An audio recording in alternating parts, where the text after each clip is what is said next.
Hi friends, டே plus matters company Salem. இன்றைக்கி எங்கள் கம்பெனியில் ஒரு ஆர்டருக்காக பாக்கெட் ஸ்ப்ரிங்கில் ஹீரோ டாப் மாடல் பண்ணுறோம். அந்த ஹீரோ டாப்பில் வந்து பார்த்தீங்கன்னா லேட்டெக்ஸ் யூஸ் பண்ணுவோம். 6 inch pocket spring, 2 inch natural லேட்டெக்ஸில், 8 இன்ச்சு திக்னஸில் ஹீரோ டாப் மாடலுங்க. இந்த மேட்ரஸுக்கு வந்து 10 இயர்ஸ் வேரண்டி கொடுக்குறோம்.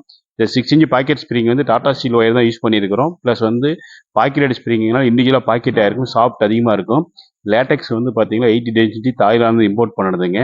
71 லேட்டெக்ஸு, அதனால லேட்டக்ஸோட குவாலிட்டியும் பெட்டராக இருக்குங்க. டோட்டலாக 8 இன்ச்சு, ஃபினிஷிங் 9 இன்ச்சு கிடைக்கும். இந்த மேட்ரஸ்க்கு வந்து 10 இயர்ஸ் வேரண்டி கொடுக்குறாங்க.